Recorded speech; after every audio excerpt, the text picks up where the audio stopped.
देहो नवाब भाई मनी सिंह जी नूं कहंदा जिहड़ी रकम तय कीती हुई है, जिहड़ा पैसा तुसीं तय करके गए जे ਉਹ पैसा तुसीं सानूं साडा दे दवो ਤਾਂ ਅਸੀਂ ਤੁਹਾਡੀ ਜਾਨ ਬਖਸ਼ਾਂਗੇ, ਤਾਂ ਅਸੀਂ ਤੁਹਾਨੂੰ ਇੱਥੋਂ ਜਾਣ ਦੇਵਾਂਗੇ।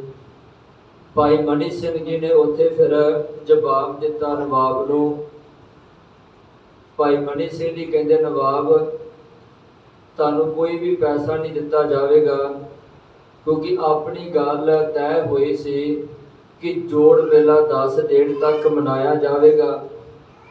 10 ਦਿਨ ਜੋੜ ਮੇਲਾ ਮਨਾਇਆ ਜਾਵੇਗਾ। ਇਹਦੇ ਵਿੱਚ ਕਿਸੇ ਵੀ ਪ੍ਰਕਾਰ ਦਾ ਕੋਈ ਵਿਘਨ ਨਹੀਂ ਪੈਣਾ ਚਾਹੀਦਾ। ਤੇ ਜੇ ਜੋੜ ਮੇਲੇ ਵਿੱਚ ਵਿਘਨ ਨਾ ਕੋਈ ਪਿਆ ਤੇ ਫਿਰ ਤੁਹਾਨੂੰ ਜਿਹੜਾ ਜੋੜ ਮੇਲੇ ਤੋਂ ਬਾਅਦ 10,000 ਰੁਪਈਆ ਦੇਣਾ ਹੈ। ਪਰ ਤੁਸੀਂ ਜੋੜ ਮੇਲਾ ਸ਼ੁਰੂ ਹੋਣ ਤੋਂ ਪਹਿਲਾਂ ਹੀ ਵਿਘਨ ਪਾ ਦਿੱਤਾ ਫੌਜਾਂ ਭੇਜ ਕੇ, ਕਿਉਂਕਿ ਤੁਸੀਂ ਸਾਡਾ ਘਾਣ ਕਰਨਾ ਚਾਹੁੰਦੇ ਸੀ, ਸਾਡੀ ਸੰਗਤ ਦਾ, ਗੁਰੂ ਦੇ ਖਾਲਸੇ ਦਾ ਨਾਸ਼ ਕਰਨਾ ਚਾਹੁੰਦੇ ਸੀ। ਇਸ ਕਰਕੇ ਤੁਸੀਂ ਜਿਹੜਾ ਵਿਘਨ ਪਾ ਦਿੱਤਾ ਤੇ ਵਿਘਨ ਪੈਣ ਕਰਕੇ ਹੁਣ ਤੁਹਾਨੂੰ ਕੋਈ ਵੀ ਪੈਸਾ ਨਹੀਂ ਦਿੱਤਾ ਜਾਵੇਗਾ। ਔਰ ਸਿੰਘਨ ਕਹਿਓ ਜਾਮਨ ਲੈਓ, ਔਰ ਸਿੰਘਨ ਕਹਿਓ ਜਾਮਨ ਲੈਓ। ਭਾਈ ਮਨੀ ਸਿੰਘ ਜੀ ਇਹ ਜਵਾਬ ਦਿੰਦੇ ਹਨ ਤੇ ਕੁਝ ਉੱਥੇ ਲਾਹੌਰ ਦੀ ਸੰਗਤ ਪਹੁੰਚੀ ਹੈ।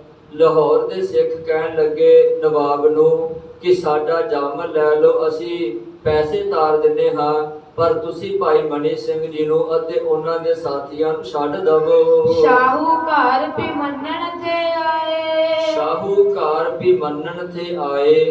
ਭਾਈ ਰਤਨ ਸਿੰਘ ਜੀ ਕਹਿੰਦੇ ਹਨ ਸ਼ਹਿਰ ਦੇ ਕੁਝ ਵੱਡੇ ਸ਼ਾਹੂਕਾਰ ਅਮੀਰ ਲੋਕ ਵੀ ਆਏ, ਕਿਉਂਕਿ ਭਾਈ ਮਨੀ ਸਿੰਘ ਜੀ ਦੀ ਸ਼ਖਸੀਅਤ ਇੰਨੀ ਤਗੜੀ ਸੀ, ਪ੍ਰਭਾਵ ਇੰਨਾ ਤਗੜਾ ਸੀ ਕਿ ਹਰੇਕ ਭਾਈ ਮਨੀ ਸਿੰਘ ਜੀ ਦੀ ਸ਼ਖਸੀਅਤ ਤੋਂ ਪ੍ਰਭਾਵਿਤ ਸੀ। ਭਾਵੇਂ ਉਹ ਕਿਸੇ ਵੀ ਧਰਮ ਵਿੱਚ ਹੋਵੇ ਤੇ ਭਾਵੇਂ ਉਹ ਕੋਈ ਵੀ ਕਿੱਤਾ ਕਰਦਾ ਹੋਵੇ, ਭਾਈ ਮਨੀ ਸਿੰਘ ਜੀ ਦਾ ਸਤਿਕਾਰ ਸਾਰੇ ਹੀ ਕਰਦੇ ਸਨ, ਕਿਉਂਕਿ ਭਾਈ ਮਨੀ ਸਿੰਘ ਜੀ ਸਾਰਿਆਂ ਨੂੰ ਸਾਂਝਾ ਉਪਦੇਸ਼ ਦਿੰਦੇ ਹਨ। ਕਿਸੇ ਨਾਲ ਕੋਈ ਵਿਤਕਰਾ ਨਹੀਂ, ਕਿਸੇ ਨਾਲ ਕੋਈ ਈਰਖਾ ਨਹੀਂ, ਸਿਰਫ ਉਹਨਾਂ ਨੂੰ ਪ੍ਰਮਾਤਮਾ ਦੇ ਨਾਲ ਜੁੜਨ ਦਾ ਉਪਦੇਸ਼ ਦਿੰਦੇ ਹਨ। ਇਸ ਕਰਕੇ ਭਾਈ ਮਨੀ ਸਿੰਘ ਜੀ ਦਾ ਸਤਿਕਾਰ ਸਾਰੇ ਕਰਦੇ ਸਨ। ਪਰ ਜਦੋਂ ਪਤਾ ਲੱਗਾ ਭਾਈ ਮਨੀ ਸਿੰਘ ਜੀ ਦੀ ਗ੍ਰਿਫਤਾਰੀ ਦਾ, ਤੇ ਲਾਹੌਰ ਦੇ ਜਿਹੜੇ ਕਈ ਸ਼ਾਹੂਕਾਰ ਪੈਸੇ ਵਾਲੇ ਲੋਕ ਸਨ ਉਹ ਵੀ ਭਾਈ ਮਨੀ ਸਿੰਘ ਨੂੰ ਛਡਾਉਣ ਵਾਸਤੇ ਆਏ ਕਿ ਅਸੀਂ ਜਿਹੜਾ ਪੈਸਾ ਦੇ ਦਿੰਦੇ ਹਾਂ, ਪਰ ਭਾਈ ਮਨੀ ਸਿੰਘ ਨੂੰ ਛੱਡ ਦਿੱਤਾ ਜਾਵੇ।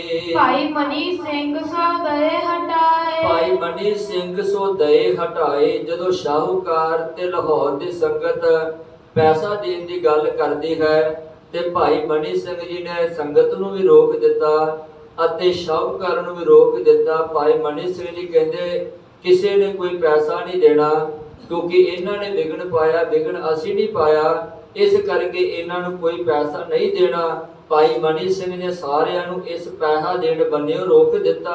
ਹਮ ਪੈ ਟਕੇ ਐਬੈਸੋ ਨਾਹੀ, ਹਮ ਪੈ ਟਕੇ ਅਬੈਸੋ ਨਾਹੀ। ਭਾਈ ਮਨੀ ਸਿੰਘ ਜੀ ਕਹਿੰਦੇ ਨਵਾਬ ਨੂੰ, ਨਵਾਬ ਸਾਡੇ ਕੋਲ ਇਸ ਵਕਤ ਕੋਈ ਵੀ ਪੈਸਾ ਨਹੀਂ ਹੈਗਾ। ਟਕੇ ਨ ਦੇਣੇ ਹਮ ਕੇ ਕਦਾਹੀ, ਟਕੇ ਨ ਦੇਣੇ ਹਮਨੇ ਕਦਾਹੀ।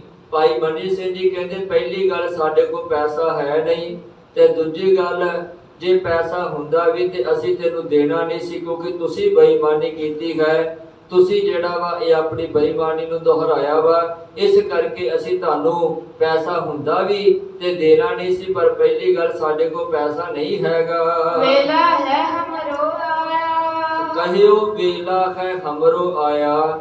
ਭਾਈ ਮਨੀ ਸਿੰਘ ਜੀ ਕਹਿੰਦੇ ਖਾਲਸੇ ਨੂੰ, ਸਿੱਖ ਸੰਗਤਾਂ ਨੂੰ ਕਿ ਤੁਸੀਂ ਕਿਸੇ ਨੇ ਕੋਈ ਪੈਸਾ ਨਹੀਂ ਦੇਣਾ, ਕਿਉਂਕਿ ਮੇਰਾ ਵੇਲਾ ਆ ਗਿਆ ਹੈ, ਮੇਰਾ ਸਮਾਂ ਆ ਗਿਆ ਹੈ। ਕਿਉਂਕਿ ਜਿਹੜਾ ਬੰਦਾ ਬੰਦਗੀ ਕਰਨ ਵਾਲਾ ਹੈ, ਜਿਹੜਾ ਪ੍ਰਮਾਤਮਾ ਦੇ ਨਾਲ ਮਿਲਿਆ ਹੋਇਆ ਹੈ, ਜਿਹੜਾ ਪ੍ਰਮਾਤਮਾ ਦੇ ਵਿੱਚ ਇੱਕ ਮਿਕ ਹੋ ਚੁੱਕਿਆ ਹੈ, ਉਹਨੂੰ ਸਾਰੀ ਚੀਜ਼ ਦਾ ਪਤਾ ਚੱਲ ਜਾਂਦਾ ਹੈ ਕਿ ਅੱਗੇ ਕੀ ਹੋਣਾ ਹੈ ਤੇ ਕਿੱਦਾਂ ਦਾ ਸਮਾਂ ਆਉਣ ਵਾਲਾ। ਬੇਸ਼ੱਕ ਉਹ ਜਿਹੜਾ ਵਾ ਪ੍ਰਮਾਤਮਾ ਦੇ ਹੁਕਮ ਵਿੱਚ ਰਹਿੰਦਾ ਹੈ ਤੇ ਕਿਸੇ ਨੂੰ ਕੁਝ ਦੱਸਦਾ ਨਹੀਂ ਭਈ ਅੱਗੇ ਕਿਹਦਾ ਕਿੱਦਾਂ ਦਾ ਸਮਾਂ ਆਉਣਾ ਹੈ, ਕਿ ਉਹ ਭਿਆਨਕ ਆਉਣਾ ਹੈ ਜਾਂ ਮਾੜਾ ਆਉਣਾ ਹੈ ਜਾਂ ਚੰਗਾ ਆਉਣਾ ਹੈ, ਇਹਦੇ ਬਾਰੇ ਕਿਸੇ ਨੂੰ ਨਹੀਂ ਦੱਸਦਾ, ਕਿਉਂਕਿ ਉਹ ਪ੍ਰਮਾਤਮਾ ਦੇ ਭਾਣੇ ਵਿੱਚ, ਹੁਕਮ ਵਿੱਚ ਰਹਿੰਦਾ ਹੈ। ਪਰ ਉਹਨੂੰ ਪਤਾ ਸਾਰਾ ਲੱਗ ਜਾਂਦਾ ਹੈ ਕਿ ਅੱਗੇ ਅੱਗੇ ਹੋਣਾ ਕੀ ਹੈ, ਕਿਉਂਕਿ ਤ੍ਰਿਵੇਣੀ ਦਾ ਉਹਨੂੰ ਤਿੰਨਾਂ ਭਵਨਾਂ ਦਾ ਗਿਆਨ ਹੁੰਦਾ ਹੈ। ਉਹਨੂੰ ਸਾਰਾ ਹੀ ਗਿਆਨ ਹੋ ਜਾਂਦਾ ਹੈ, ਸਾਰੀ ਸਮਝ ਆ ਜਾਂਦੀ ਹੈ। ਤੇ ਭਾਈ ਮਨੀ ਸਿੰਘ ਜੀ ਉਹ ਸ਼ਖਸੀਅਤ ਹਨ ਜਿਨ੍ਹਾਂ ਨੂੰ ਸਾਰਾ ਹੀ ਗਿਆਨ ਪਤਾ ਸੀ, ਜਿਨ੍ਹਾਂ ਨੂੰ ਕਾ ਆਉਣ ਵਾਲੇ ਸਮੇਂ ਦਾ ਵੀ ਪਤਾ ਸੀ। ਇਸੇ ਕਰਕੇ ਭਾਈ ਮਨੀ ਸਿੰਘ ਜੀ ਕਹਿੰਦੇ ਖਾਲਸਾ ਜੀ ਸੰਗਤ ਸੀ, ਮੈਨੂੰ ਪਰਮਾਤਮਾ ਦਾ ਸੱਦਾ ਆ ਰਿਹਾ ਹੈ, ਇਸ ਕਰਕੇ ਕਿਸੇ ਨੇ ਵੀ ਕੋਈ ਪੈਸਾ ਨਹੀਂ ਦੇਣਾ। ਇਮ ਕਹਿ ਕੇ ਇਨ ਉਮੈ ਹਲਾਇਆ, ਇੰਦ ਕਹਿ ਕੇ ਹਮ ਉਹਨੇ ਅਲਾਇਆ। ਇਸ ਤਰ੍ਹਾਂ ਕਹਿ ਕੇ ਭਾਈ ਮਨੀ ਸਿੰਘ ਨੇ ਸੰਗਤ ਨੂੰ ਰੋਕ ਦਿੱਤਾ। ਅਬ ਪੈਸੇ ਹਮ ਕਛੂ ਨਾਹੀ, ਅਬ ਪੈਸੇ ਹਮ ਪੈ ਕਛ ਨਾਹੀ। ਭਾਈ ਮਨੀ ਸਿੰਘ ਜੀ ਕਹਿੰਦੇ ਸਾਡੇ ਕੋਲ ਇਸ ਵਕਤ ਕੋਈ ਪੈਸਾ ਨਹੀਂ ਹੈਗਾ ਦੇਣ ਜੋਗਾ ਕਿ ਜਿਹੜਾ ਤੁਹਾਨੂੰ ਪੈਸਾ ਦਿੱਤਾ ਜਾ ਸਕੇ। ਲੈ ਜਾਨ ਹਮਾਰੀ ਨਗਦੀ ਮਾਹੀ, ਲੈ ਜਾਨ ਹਮਾਰੀ ਨਕਦੀ ਮਾਹੀ। ਤੇ ਭਾਈ ਮਨੀ ਸਿੰਘ ਜੀ ਨਵਾਬ ਨੂੰ ਕਹਿੰਦੇ ਨਵਾਬ ਪੈਸਾ ਤੇ ਸਾਡੇ ਕੋਲ ਕੋਈ ਨਹੀਂ, ਪਰ ਜੇ ਤੂੰ ਪੈਸੇ ਚਾਹੁੰਦਾ ਉਹਦੇ ਬਲੇ ਮੈਂ ਆਪਣੀ ਜਾਨ ਦੇਣ ਵਾਸਤੇ ਤਿਆਰ ਹਾਂ, ਪਰ ਤੈਨੂੰ ਜਿਹੜਾ ਵਾ ਸਿੱਖ ਸੰਗਤ ਦਾ ਇੱਕ ਵੀ ਪੈਸਾ ਨਹੀਂ ਦਿੱਤਾ ਜਾਵੇਗਾ। ਸ਼ਹਿਰ ਲੋਕ ਆ ਹੋਏ ਇਕੱਠੇ, ਸ਼ਹਿਰ ਲੋਕ ਇਕੱਠੇ ਹੋਏ ਤੇ ਸ਼ਹਿਰ ਦੇ ਵੀ ਕਾਫੀ ਲੋਕ ਜਿਹੜੇ ਉਹ ਇਕੱਠੇ ਹੋ ਗਏ ਕਿ ਚਲੋ ਭਾਈ ਮਨੀ ਸਿੰਘ ਜੀ ਨੂੰ ਛਡਾਈਏ, ਭਾਈ ਮਨੀ ਸਿੰਘ ਜੀ ਨੂੰ ਬਚਾਈਏ, ਕਿਉਂਕਿ ਭਾਈ ਮਨੀ ਸਿੰਘ ਜੀ ਬਹੁਤ ਤਗੜੀ ਸ਼ਖਸੀਅਤ ਹਨ, ਬਹੁਤ ਉਹਨਾਂ ਦਾ ਪ੍ਰਭਾਵ ਸੰਸਾਰ ਦੇ ਵਿੱਚ ਹੈ। ਲੈ ਕੇ ਪੈਸੇ ਆਨ ਖਲੋਏ, ਲੈ ਕੇ ਪੈਸੇ ਆਣ ਖਲੋਏ। ਥੈਲੀਆਂ ਭਰ ਭਰ ਕੇ ਲੋਕ ਪੈਸੇ ਲੈ ਕੇ ਪਹੁੰਚ ਗਏ ਕਿ ਭਾਈ ਮਨੀ ਸਿੰਘ ਜੀ ਨੂੰ ਛਡਾਉਣਾ ਹੈ। ਦੋਹਰਾ ਮਨੀ ਸਿੰਘ 100 ਲੱਖ ਸਮੂਹ ਹੋਏ ਬਾਤ ਦੇ ਤੋੜ, ਮਨੀ ਸਿੰਘ 100 ਲੱਖ ਸਮੂਹ ਹੋਈ ਬਾਤ ਦੇ ਤੋੜ। ਭਾਈ ਮਨੀ ਸਿੰਘ ਜੀ ਨੇ ਆਪਣਾ ਸਮਾਂ ਨੇੜੇ ਜਾਣਦਿਆਂ, ਇਹ ਤੋਂ ਸਮੂਹ ਤੋਂ ਭਾਵ ਕਿ ਸਮਾਂ ਆਪਣਾ ਸਮਾਂ ਨੇੜੇ ਜਾਣਦਿਆਂ ਹੋਇਆ, ਆਪਣੇ ਪ੍ਰਮਾਤਮਾ ਦਾ ਸੱਦਾ ਨੇੜੇ ਆਉਂਦਾ ਹੋਇਆ ਵੇਖਦਿਆਂ ਹੋਇਆ ਭਾਈ ਮਨੀ ਸਿੰਘ ਜੀ ਨੇ ਰੋਕ ਦਿੱਤਾ ਕਿ ਕਿਸੇ ਨੂੰ ਕੋਈ ਪੈਸਾ ਨਹੀਂ ਦੇਣਾ। ਚੌਪਈ ਨਵਾਬ ਮਨੇ ਬਹੁ ਕ੍ਰੋਧ ਆਇਆ, ਨਵਾਬ ਮਨੇ ਬਹੁ ਕ੍ਰੋਧ ਆਇਆ। ਤੇ ਜਦੋਂ ਭਾਈ ਮਨੀ ਸਿੰਘ ਜੀ ਨੇ ਅਜਿਹਾ ਜਵਾਬ ਦਿੱਤਾ ਤੇ ਸੰਗਤ ਨੂੰ ਵੀ ਰੋਕ ਦਿੱਤਾ, ਤੇ ਜਿਹੜਾ ਨਵਾਬ ਸੀ ਜ਼ਕਰੀਆ ਖਾਂ ਉਹ ਬਹੁਤ ਕ੍ਰੋਧ ਵਿੱਚ ਆਇਆ।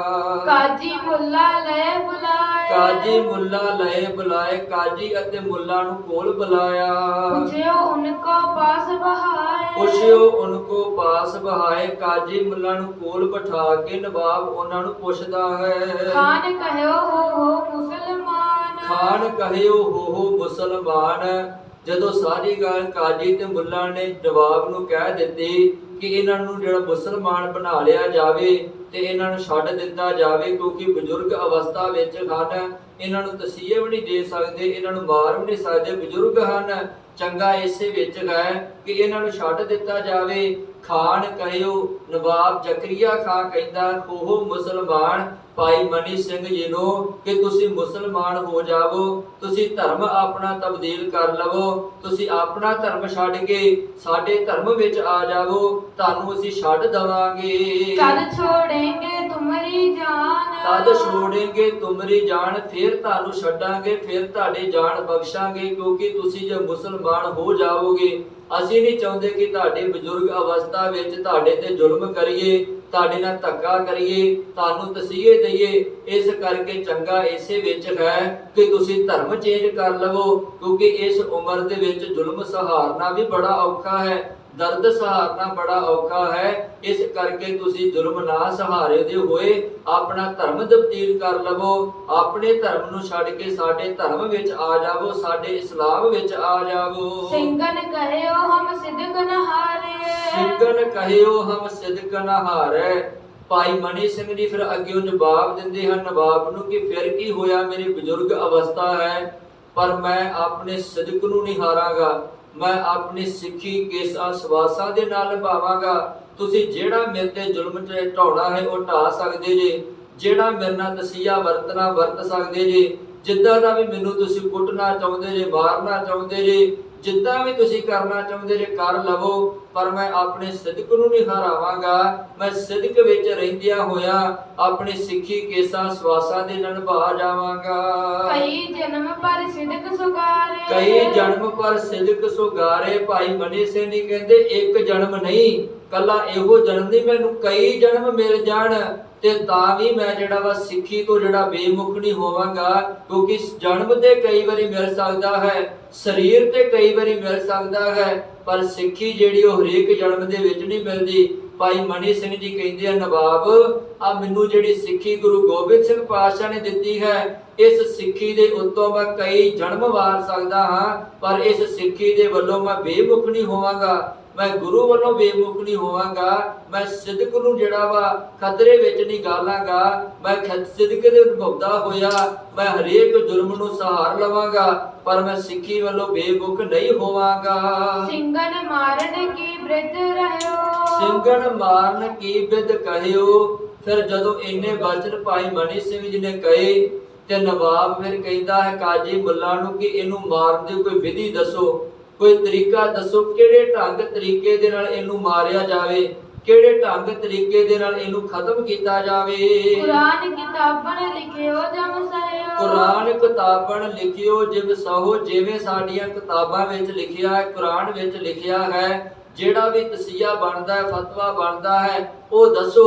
ਫਿਰ ਉਸੇ ਫਤਵੇ ਦੇ ਤਹਿਤ ਉਸੇ ਤਰੀਕੇ ਦੇ ਨਾਲ ਫਿਰ ਇਹਨੂੰ ਮੌਤ ਦਿੱਤੀ ਜਾਵੇਗੀ। ਤਬ ਕਾਜੀ ਨੇ ਜਿਮਹੀ ਕਹਿਓ, ਤਬ ਕਾਜੀ ਨੇ ਜਿਮਹੀ ਕਹਿਓ। ਨਵਾਬ ਦੀ ਗੱਲ ਸੁਣ ਤੋਂ ਬਾਅਦ ਆ ਕਾਜੀ ਨੇ ਫਿਰ ਕੁਰਾਨ ਨੂੰ ਫੋਲਿਆ, ਕਿਤਾਬਾਂ ਨੂੰ ਫੋਲਿਆ ਤੇ ਫਤਵਾ ਜਾਰੀ ਕੀਤਾ। ਤਿਵੈ ਮੁਕਤ ਤੇ ਫਤਵਾ ਦਿਓ, ਤਿਵੇਂ ਮੁਕਤ ਤੇ ਫਤਵਾ ਦਿਓ, ਤੇ ਮੁਕਤੀ ਦਾ ਫਤਵਾ ਜਿਹੜਾ ਵਾ ਕਾਜੀ ਨੇ ਸੁਣਾ ਦਿੱਤਾ।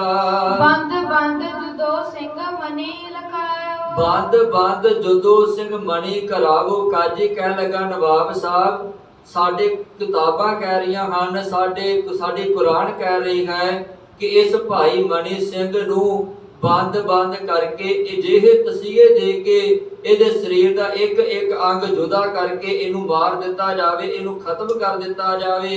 ਇਮ ਕਰ ਚਾਹਿਤ ਜੁਗਤ ਦਿਮਾਗੋ, ਇਨ ਕਰ ਚਾਹੀਤ ਜਗਤ ਦਿਖਾਵੋ। ਤੇ ਇਸ ਤਰੀਕੇ ਦੇ ਨਾਲ ਇਹਦਾ ਬੰਦ ਕੱਟ ਕੇ ਸੰਸਾਰ ਨੂੰ ਵਿਖਾ ਦਈਏ ਕਿ ਜਿਹੜਾ ਵੀ ਸਰਕਾਰ ਤੋਂ ਬੇਮੁਖ ਹੋਵੇਗਾ, ਜਿਹੜਾ ਵੀ ਸਰਕਾਰ ਦੇ ਵੱਲੋਂ ਬਾਗੀ ਹੋਵੇਗਾ, ਜਿਹੜਾ ਸਰਕਾਰ ਦੇ ਅੱਗੇ ਅੜੇਗਾ, ਜਿਹੜਾ ਸਰਕਾਰ ਨੂੰ ਸਵਾਲ ਕਰੇਗਾ, ਉਹਦੇ ਨਾਲ ਆਹ ਹਾਲ ਕੀਤਾ ਜਾਵੇਗਾ ਜਿਹੜਾ ਹਾਲ ਹੁਣ ਭਾਈ ਮਨੀ ਸਿੰਘ ਦਾ ਕੀਤਾ ਜਾ ਰਿਹਾ ਹੈ।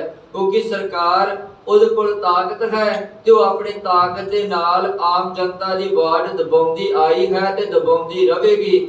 ਅੱਜ ਵੀ ਜਿਹੜੀ ਸਰਕਾਰ ਹੈ ਆਪਣੀ ਤਾਕਤ ਦੇ ਨਾਲ ਜਿਹੜੀ ਜਨਤਾ ਦੀ ਸੱਚ ਦੀ ਆਵਾਜ਼ ਦਬਾਉਂਦੀ ਹੈ, ਕੋਸ਼ਿਸ਼ ਕਰ ਰਹੀ ਹੈ ਕਿ ਸੱਚ ਨੂੰ ਦਬਾਇਆ ਜਾਵੇ, ਪਰ ਸੱਚ ਜਿਹੜਾ ਦਬਾਇਆ ਕਦੀ ਦਬਦਾ ਨਹੀਂ ਹੁੰਦਾ, ਸੱਚ ਫਿਰ ਵੀ ਜਿਹੜਾ ਪ੍ਰਗਟ ਹੋ ਹੀ ਜਾਂਦਾ ਹੈ। ਪਰ ਸਰਕਾਰ ਦੀ ਇਹ ਨੀਤੀ ਰਹਿੰਦੀ ਹੈ, ਸਰਕਾਰ ਇਸ ਚਾਲ ਵਿੱਚ ਰਹਿੰਦੀ ਹੈ ਕਿਉਂਕਿ ਸਰਕਾਰ ਦੀ ਨੀਤੀ ਉਹ ਝੂਠ ਤੇ ਖੜੀ ਹੈ। ਸਰਕਾਰ ਨੇ ਝੂਠ ਬੋਲ ਕੇ ਆਪਣਾ ਕੰਮ ਬਣਾਉਣਾ ਹੈ, ਆਪਣਾ ਕੰਮ ਸਵਾਰਨਾ ਹੈ, ਪਰ ਇਸੇ ਕਰਕੇ ਉਹਨੂੰ ਸੱਚ ਚੁਭਦਾ ਹੈ। ਤੇ ਜੇ ਕੋਈ ਸੱਚ ਬੋਲੇਗਾ ਸਰਕਾਰ ਦੀਆਂ ਨਜ਼ਰਾਂ ਵਿੱਚ ਉਹ ਬੰਦਾ ਜਿਹੜਾ ਆਤੰਕਵਾਦੀ ਹੈ, ਉਹ ਇੱਕ ਦੇਸ਼ ਦਰੋਹੀ ਹੈ, ਜਿਹੜਾ ਸੱਚ ਤੇ ਪਹਿਰਾ ਦੇਵੇਗਾ, ਸੱਚ ਦੀ ਗੱਲ ਕਰੇਗਾ। ਅੱਜ ਦੇ ਸਮੇਂ ਵਿੱਚ ਵੀ ਕੋਈ ਸੱਚ ਦੀ ਆਵਾਜ਼ ਉਠਾਵੇਗਾ ਤੇ ਭਾਵੇਂ ਉਹ ਇਮਾਨਦਾਰੀ ਦੇ ਨਾਲ ਸੱਚ ਦੀ ਗੱਲ ਕਰ ਰਿਹਾ ਹੈ, ਹੱਕ ਦੀ ਗੱਲ ਕਰ ਰਿਹਾ ਹੈ, ਉਹ ਲੋਕਾਂ ਦੇ ਲਈ ਖੜਾ ਹੋ ਰਿਹਾ ਹੈ, ਪਰ ਸਰਕਾਰ ਦੀਆਂ ਨਜ਼ਰਾਂ ਵਿੱਚ ਉਹ ਆਤੰਕਵਾਦੀ ਹੈ, ਉਹ ਇੱਕ ਦੇਸ਼ ਦਰੋਹੀ ਹੈ ਕਿ ਇਹ ਸਰਕਾਰ ਦੇ ਖਿਲਾਫ ਜਿਹੜਾ ਆਵਾਜ਼ ਉਠਾ ਰਿਹਾ ਹੈ। ਭਾਈ ਮਨੀ ਸਿੰਘ ਜੀ ਨੂੰ ਕਹਿ ਰਹੇ ਹਨ, ਨਵਾਬ ਕਹਿ ਰਹੇ ਹਨ, ਨਵਾਬ ਜ਼ਕਰੀਆ ਖਾਨ ਨੂੰ ਕਹਿੰਦੇ ਹਨ ਜੀ ਕਾਜੀ ਮੁੱਲਾ ਕਿ ਇਹਨੂੰ ਇਹਦਾ ਬੰਦ ਕਰਕੇ ਮਾਰੋ ਤਾਂ ਜੋ ਲੋਕਾਂ ਨੂੰ ਪਤਾ ਚੱਲ ਜਾਵੇ, ਕੋਈ ਵੀ ਸਾਡੇ ਖਿਲਾਫ ਆਵਾਜ਼ ਨਾ ਉਠਾ ਸਕੇ, ਸਾਡੇ ਖਿਲਾਫ ਕੋਈ ਖੜਾ ਨਾ ਹੋ ਸਕੇ। ਹੋਣੀ ਸੀ ਜੋ ਉਨਮੁਖ ਬੋਲੀ, ਹੋਣੀ ਸੀ ਸੋ ਉਨਮੁਖ ਬੋਲੇ। ਭਾਈ ਰਤਨ ਸਿੰਘ ਜੀ ਕਹਿੰਦੇ ਹਨ ਜਿਵੇਂ ਭਾਈ ਮਨੀ ਸਿੰਘ ਜੀ ਦੇ ਨਾਲ ਹੋਣੀ ਸੀ, ਜਿਵੇਂ ਪ੍ਰਮਾਤਮਾ ਨੇ ਉਹਨਾਂ ਦੀ ਮੌਤ ਲਿਖੀ ਸੀ, ਉਸੇ ਤਰੀਕੇ ਦੇ ਨਾਲ ਕਾਜੀ ਨੇ ਜਿਹੜਾ ਫਤਵਾ ਜਾਰੀ ਕਰ ਦਿੱਤਾ। ਦੋਰਾ ਉਨਕੀ ਕਿਤਾਬਨ ਤੈ ਤਵੈ ਨਿਕਸਿਓ ਸੋ ਵਾਕ, ਉਨਕੀ ਕਿਤਾਬਨ ਤੇ ਤਬੈ ਨਿਕਸਿਓ ਸੋ ਵਾਕ। ਜਿਵੇਂ ਉਹਨਾਂ ਦੀਆਂ ਕਿਤਾਬਾਂ ਦੇ ਵਿੱਚ ਲਿਖਿਆ ਉਸੇ ਤਰੀਕੇ ਦੇ ਨਾਲ ਕਾਜੀ ਨੇ ਵਾਕ ਜਿਹੜਾ ਪੜ੍ਹ ਕੇ ਸੁਣਾ ਦਿੱਤਾ। ਚੌਪਈ ਤਬ ਨਵਾਬ ਨੇ ਜੋ ਫਰਮਾਇਓ, ਤਬ ਨਵਾਬ ਨੇ ਜੋ ਫਰਮਾਇਓ। ਤੇ ਜਦੋਂ ਨਵਾਬ ਨੂੰ ਸਾਰੀ ਗੱਲ ਦੱਸ ਦਿੱਤੀ ਕਾਜੀ ਮੁੱਲਾ ਨੇ ਕਿ ਇਹਨੂੰ ਬੰਦ ਕੱਟ ਕੇ ਮਾਰਿਆ ਜਾਵੇ, ਤੇ ਫਿਰ ਨਵਾਬ ਨੇ ਜਿਹੜਾ ਫੈਸਲਾ ਸੁਣਾ ਦਿੱਤਾ। ਬੰਦ ਬੰਦ ਕਰ ਜੁਦਾ ਕਹਾਇਓ। ਬੰਦ ਬੰਦ ਅਬ ਜੁਦਾ ਕਰਾਇਓ। ਤੇ ਭਾਈ ਮਨੀ ਸਿੰਘ ਜੀ ਨੂੰ ਕਹਿੰਦੇ ਹਨ, ਨਵਾਬ ਕਹਿਣ ਲੱਗਾ ਕਿ ਮਨੀ ਸਿੰਘ, ਤੇਰਾ ਬੰਦ ਬੰਦ ਕਰਕੇ, ਤੈਨੂੰ ਜੁਦਾ ਕਰਕੇ ਤੇਰਾ ਇੱਕ ਇੱਕ ਅੰਗ ਤੈਨੂੰ ਮਾਰਿਆ ਜਾਵੇਗਾ। ਚੰਡਾਲਨ ਸਿੰਘ ਤੁਰਤ ਵਿਖਾਇਆ। ਚੰਡਾਲਨ ਸਿੰਘ ਤੁਰੰਤ ਫੜਾਇਆ ਤੇ ਚੰਡਾਲਾਂ ਨੂੰ ਸੱਦਿਆ ਗਿਆ, ਬੁੱਚੜਾਂ ਨੂੰ ਸੱਦਿਆ ਗਿਆ ਤੇ ਸੱਦ ਕੇ ਭਾਈ ਮਨੀ ਸਿੰਘ ਜੀ ਨੂੰ ਉਹਨਾਂ ਦੇ ਹਵਾਲੇ ਕਰ ਦਿੱਤਾ ਕਿ ਤੁਸੀਂ ਇਹਨੂੰ ਲੈ ਜਾਵੋ ਅਤੇ ਇਹਦਾ ਬੰਦ ਕਰਕੇ ਇਹਨੂੰ ਮਾਰ ਦਵੋ, ਇਹਨੂੰ ਖਤਮ ਕਰ ਦਵੋ। ਖਾਸ ਚੌਂਕ ਸੋ ਕਹਿਓ ਵਿੱਚ ਬਹਾਇਆ। ਨਖਾਸ ਚੌਂਕ ਕੇ ਵਿੱਚ ਬਹਾਇਆ। ਜਿਵੇਂ ਦਿੱਲੀ ਦੇ ਵਿੱਚ ਚਾਂਦਨੀ ਚੌਂਕ ਹੈ, ਚਾਂਦਨੀ ਚੌਂਕ ਜਿੱਥੇ ਗੁਰੂ ਤੇਗ ਬਹਾਦਰ ਪਾਤਸ਼ਾਹ ਜੀ ਨੂੰ ਸ਼ਹਾਦਤ ਦਾ ਜਾਮ ਪਿਆਇਆ, ਜਿਸ ਜਗ੍ਹਾ ਤੇ ਗੁਰੂ ਤੇਗ ਬਹਾਦਰ ਜੀ ਨੇ ਸ਼ਹਾਦਤ ਦਾ ਜਾਮ ਪੀਤਾ, ਉਸੇ ਤਰੀਕੇ ਦੇ ਨਾਲ ਲਾਹੌਰ ਦੇ ਵਿੱਚ ਇੱਕ ਨਖਾਸ ਚੌਂਕ ਹੈ ਜਿਹਨੂੰ ਘੋੜ ਮੰਡੀ ਵੀ ਕਿਹਾ ਜਾਂਦਾ ਹੈ, ਕਿਉਂਕਿ ਉਹ ਜਗ੍ਹਾ ਬੜੀ ਖੁੱਲੀ ਹੈ ਤੇ ਉੱਥੇ ਜਦੋਂ ਅਜਿਹੇ ਬੰਦਗੀ ਕਰਨ ਵਾਲੇ ਨੂੰ, ਸੱਚ ਦੇ ਉੱਤੇ ਪਹਿਰਾ ਦੇਣ ਵਾਲੇ ਨੂੰ, ਸੱਚ ਦੇ ਉੱਤੇ ਖਲੋਣ ਵਾਲੇ ਨੂੰ ਤਸੀਹੇ ਦਿੱਤੇ ਜਾਂਦੇ ਨੇ, ਮਾਰੇ ਜਾਂਦੇ ਹਨ, ਤਾਂ ਉਦੋਂ ਉਹਨੂੰ ਨਖਾਸ ਚੌਂਕ ਵਿੱਚ ਖੜਿਆ ਜਾਂਦਾ ਹੈ ਤਾਂ ਜੋ ਬਹੁਤ ਸਾਰੇ ਲੋਕ ਉੱਥੇ ਇਕੱਠੇ ਹੋਣ ਤੇ ਇਕੱਠੇ ਹੁੰਦਿਆਂ ਕਿ ਉਹ ਵੇਖ ਲੈਣ ਕਿ ਜਿਹੜਾ ਸਰਕਾਰ ਦੇ ਖਿਲਾਫ ਆਵਾਜ਼ ਉਠਾਉਣ ਦੀ ਜ਼ਰੂਰਤ ਕਰੇਗਾ ਉਹਦਾ ਆ ਹਸ਼ਰ ਕੀਤਾ ਜਾਵੇਗਾ। ਭਾਵ ਕਿ ਉਹ ਜਿਹੜਾ ਚੌਂਕ ਸੀ ਉਹ ਬਹੁਤ ਖੁੱਲਾ ਸੀ। ਉਸ ਚੌਂਕ ਦੇ ਵਿੱਚ ਜਿਹਨੂੰ ਨਖਾਸ ਚੌਂਕ ਕਿਹਾ ਜਾਂਦਾ ਹੈ, ਲਾਹੌਰ ਦੀ ਧਰਤੀ ਤੇ ਹੈ, ਉਸ ਜਗ੍ਹਾ ਤੇ ਭਾਈ ਮਨੀ ਸਿੰਘ ਜੀ ਨੂੰ ਖੜ ਕੇ ਬਿਠਾ ਦਿੱਤਾ ਗਿਆ। ਚੰਡਾਲ ਬੰਦ ਤਬ ਚਾਰ ਬਤਾਏ। ਚੰਡਾਲ ਬੰਦ ਤਬ ਚਾਰ ਬਤਾਏ। ਭਾਈ ਰਤਨ ਸਿੰਘ ਭੰਗੂ ਜੀ ਨੇ ਭਾਈ ਮਨੀ ਸਿੰਘ ਜੀ ਦੀ ਸ਼ਹਾਦਤ ਜਿਹੜੀ ਹੈ ਉਹ ਵੱਖਰੇ ਢੰਗ ਦੇ ਨਾਲ ਪੇਸ਼ ਕੀਤੀ ਹੈ, ਪਰ ਜਿਹੜੇ ਦੂਸਰੇ ਵਿਦਵਾਨ ਹਨ ਉਹਨਾਂ ਨੇ ਵੱਖਰੇ ਢੰਗ ਦੇ ਨਾਲ ਪੇਸ਼ ਕੀਤੀ ਹੈ। ਕੋਈ ਜ਼ਿਆਦਾ ਅੰਤਰ ਨਹੀਂ ਹੈ, ਥੋੜਾ ਹੀ ਅੰਤਰ ਹੈ, ਪਰ ਭਾਈ ਮਨੀ ਸਿੰਘ ਜੀ ਨੇ ਉਹਨਾਂ ਨੇ ਜਿਵੇਂ ਬਜ਼ੁਰਗਾਂ ਦੇ ਕੋਲੋਂ ਸੁਣੀ ਉਸੇ ਤਰੀਕੇ ਨਾਲ ਲਿਖ ਦਿੱਤੀ ਤੇ ਜਿਹੜੇ ਵਿਦਵਾਨ ਖੋਜ ਕਰਨ ਵਾਲੇ ਹਨ ਉਹਨਾਂ ਨੇ ਅਧਿਐਨ ਕਰਕੇ, ਖੋਜ ਕਰਕੇ, ਜਿੱਦਾਂ ਉਹਨਾਂ ਨੂੰ ਖੋਜ ਵਿੱਚੋਂ ਤੱਤ ਮਿਲੇ ਉਹਨਾਂ ਨੇ ਉਸ ਤਰੀਕੇ ਦੇ ਨਾਲ ਭਾਈ ਮਨੀ ਸਿੰਘ ਦੀ ਸ਼ਹਾਦਤ ਨੂੰ ਪੇਸ਼ ਕੀਤਾ ਹੈ। ਭਾਵ ਕਿ ਭਾਈ ਮਨੀ ਸਿੰਘ ਜੀ ਨੂੰ ਭਾਈ ਰਤਨ ਸਿੰਘ ਜੀ ਜਿਸ ਤਰ੍ਹਾਂ ਕਹਿੰਦੇ ਹਨ ਆਪਾਂ ਉਸ ਤਰ੍ਹਾਂ ਜਿਹੜਾ ਵਿਚਾਰਾਂਗੇ, ਕਿਉਂਕਿ ਭਾਈ ਮਨੀ ਸਿੰਘ ਨੇ ਆਪਣੇ ਵੱਡੇ ਵਡੇਰਿਆਂ ਤੋਂ ਸੁਣਿਆ ਹੈ। ਵੈਸੇ ਜੋ ਵਿਦਵਾਨਾਂ ਦੀ ਰਾਏ ਹੈ, ਵਿਦਵਾਨ ਕਹਿੰਦੇ ਹਨ ਕਿ ਜਿਸ ਵਕਤ ਭਾਈ ਮਨੀ ਸਿੰਘ ਜੀ ਨੂੰ ਨਖਾਸ ਚੌਂਕ ਵਿੱਚ ਬਿਠਾਇਆ ਗਿਆ, ਚੰਡਾਲ ਜਿਹੜਾ ਹੈ ਉਹਨੇ ਆਪਣਾ ਸ਼ੁਰਾ ਤੱਤਾ ਕੀਤਾ ਜਾਂ ਦਾਤਰ ਕਹਿ ਲਈਏ, ਦਾਤਰ ਤੱਤਾ ਤਿੱਖਾ ਕੀਤਾ ਤੇ ਸਭ ਤੋਂ ਪਹਿਲਾਂ ਭਾਈ ਮਨੀ ਸਿੰਘ ਜੀ ਦੇ ਗੁੱਟ ਤੇ ਉਹ ਦਾਤਰ ਮਾਰਨ ਲੱਗਾ ਹੈ ਤੇ ਇਤਿਹਾਸਕਾਰ ਕਹਿੰਦੇ ਹਨ ਭਾਈ ਮਨੀ ਸਿੰਘ ਜੀ ਨੇ ਫੜ ਲਿਆ ਅੱਗੇ ਉਹਦਾ ਹੱਥ ਤੇ ਭਾਈ ਮਨੀ ਸਿੰਘ ਜੀ ਕਹਿੰਦੇ, ਭਲਿਆ ਤੈਨੂੰ ਇਹ ਨਹੀਂ ਪਤਾ ਕਿ ਬੰਦ ਕਿਹਨੂੰ ਕਿਹਾ ਜਾਂਦਾ ਹੈ? ਤੈਨੂੰ ਪਤਾ ਨਹੀਂ ਕਿ ਬੰਦ ਸ਼ੁਰੂ ਕਿੱਥੋਂ ਹੁੰਦਾ ਹੈ? ਵਿਦਵਾਨ ਕਹਿੰਦੇ ਹਨ ਕਿ ਭਾਈ ਮਨੀ ਸਿੰਘ ਜੀ ਨੇ ਉੱਥੇ ਉਹਨੂੰ ਦੱਸਿਆ ਕਿ ਬੰਦ ਗੁੱਟ ਤੋਂ ਨਹੀਂ, ਬੰਦ ਅਸਲ ਵਿੱਚ ਉਂਗਲ ਦੇ ਇੱਕ ਪੋਟੇ ਤੋਂ ਸ਼ੁਰੂ ਹੁੰਦਾ ਹੈ। ਸਭ ਤੋਂ ਪਹਿਲਾਂ ਮੇਰੇ ਉਂਗਲ ਦਾ ਇੱਕ ਪੋਟਾ ਕੱਟ, ਜਦੋਂ ਮੇਰੇ ਇੱਕ ਹੱਥ ਦੇ 14 ਪੋਟੇ ਕੱਟ ਦਵੇਂਗਾ, 3 ਉਂਗਲਾਂ ਦੇ ਤਿੰਨ ਚੀਚੀ ਦੇ 2 ਅੰਗੂਠੇ ਦੇ, ਤਾਂ ਫਿਰ ਆ ਕੇ ਗੁੱਟ ਤੇ ਵਾਰ ਕਰੀ। ਪਹਿਲਾਂ ਗੁੱਟ ਤੇ ਨਹੀਂ, ਪਹਿਲਾਂ ਜਿਹੜਾ ਵਾ ਮੇਰੇ ਪੋਟਿਆਂ ਤੇ ਵਾਰ ਕਰ।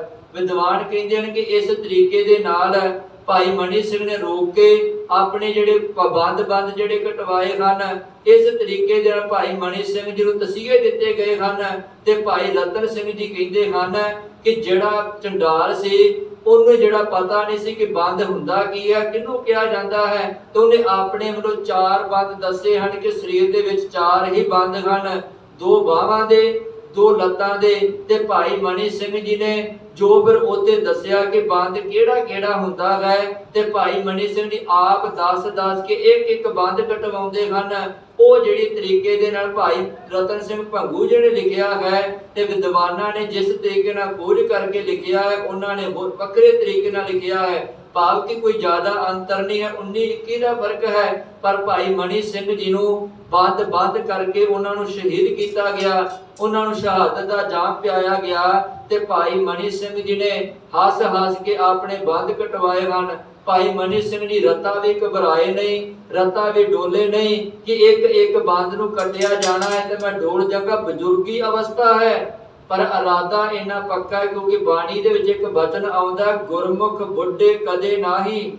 ਜਿੰਨਾ ਅੰਤਰ ਸੁਰਤ ਗਿਆਨ, ਜਿਨ੍ਹਾਂ ਦੀ ਅੰਦਰੋਂ ਸੁਰਤ ਗਿਆਨ ਦੇ ਵਿੱਚ ਭਿੱਜੀ ਹੋਈ ਹੈ, ਉਹ ਕਦੇ ਵੀ ਬੁੱਢੇ ਨਹੀਂ ਹੁੰਦੇ, ਕਿਉਂਕਿ ਉਹ ਜਵਾਨ ਦੇ ਜਵਾਨ ਹੀ ਰਹਿੰਦੇ ਹਨ। ਤੇ ਭਾਈ ਮਨੀ ਸਿੰਘ ਜੀ ਉਹ ਸ਼ਖਸੀਅਤ ਹਨ ਜਿਨ੍ਹਾਂ ਦੇ ਸੁਰਤ ਅੰਦਰੋਂ ਨਾਮ ਦੇ ਵਿੱਚ, ਗਿਆਨ ਦੇ ਵਿੱਚ ਭਿੱਜੀ ਹੋਈ ਹੈ। ਉਹਨਾਂ ਦਾ ਸਰੀਰ ਭਾਵੇਂ ਬਜ਼ੁਰਗ ਹੈ ਬਾਹਰੀ ਤਰਤੋਂ ਤਾਰ ਤੋਂ, ਪਰ ਅੰਦਰੋਂ ਉਹ ਜਵਾਨ ਹਨ, ਅੰਦਰੋਂ ਉਹ ਤੰਦਰੁਸਤ ਹਨ। ਤੇ ਭਾਈ ਮਨੀ ਸਿੰਘ ਜੀ ਏਡਾ ਵੱਡਾ ਤਸੀਹੇ ਦਾ ਫਤਵਾ ਸੁਣ ਕੇ ਵੀ ਘਬਰਾਏ ਨਹੀਂ, ਸਗੋਂ ਉਹਨਾਂ ਨੂੰ ਲਾਲੀਆਂ ਚੜ ਗਈਆਂ ਕਿ ਮੈਨੂੰ ਬੰਦ ਕਰਕੇ ਸ਼ਹੀਦ ਕੀਤਾ ਜਾਵੇਗਾ, ਤੇ ਜਿਉਂ-ਜਿਉਂ ਮੇਰਾ ਬੰਦ ਕੱਟਿਆ ਜਾਵੇਗਾ ਤਿਉਂ-ਤਿਉਂ ਮੈਂ ਗੁਰੂ ਗੋਬਿੰਦ ਸਿੰਘ ਦੇ ਚਰਨਾਂ ਦੇ ਵਿੱਚ ਪਹੁੰਚਦਾ ਜਾਵਾਂਗਾ। ਭਾਈ ਰਤਨ ਸਿੰਘ ਜੀ ਕਹਿੰਦੇ ਹਨ, ਭਾਈ ਮਨੀ ਸਿੰਘ ਜੀ ਨੂੰ ਫਤਵਾ ਜਾਰੀ ਕੀਤਾ ਗਿਆ ਉਹਨਾਂ ਨੂੰ ਬੰਦ ਕੱਟਣ ਦਾ, ਤੇ ਚੰਡਾਲ ਜਿਹੜਾ ਹੈ ਉਹ ਭਾਈ ਮਨੀ ਸਿੰਘ ਦਾ ਬੰਦ ਕੱਟਣਾ ਸ਼ੁਰੂ ਕਰਦਾ ਹੈ। ਅਗਲੇਰੇ ਪ੍ਰਸੰਗ ਨੂੰ ਭਾਈ ਰਤਨ ਸਿੰਘ ਜੀ ਕਿਵੇਂ ਕਲਮਬੰਦ ਕਰਦੇ ਹਨ ਉਹ ਵਿਚਾਰ ਆਪਾਂ ਕੱਲ ਦੇ ਦੀਵਾਨਾਂ 'ਚ ਕਰਾਂਗੇ। ਇੰਨੀਆਂ ਬੇਨਤੀਆਂ ਪ੍ਰਵਾਨ ਕਰਨੀਆਂ। ਗੁਰੂ ਅਤੇ ਸੰਗਤ ਬਖਸ਼ਣਹਾਰ ਹੈ। ਵਾਹਿਗੁਰੂ ਜੀ ਕਾ ਖਾਲਸਾ, ਵਾਹਿਗੁਰੂ ਜੀ ਕੀ ਫਤਿਹ।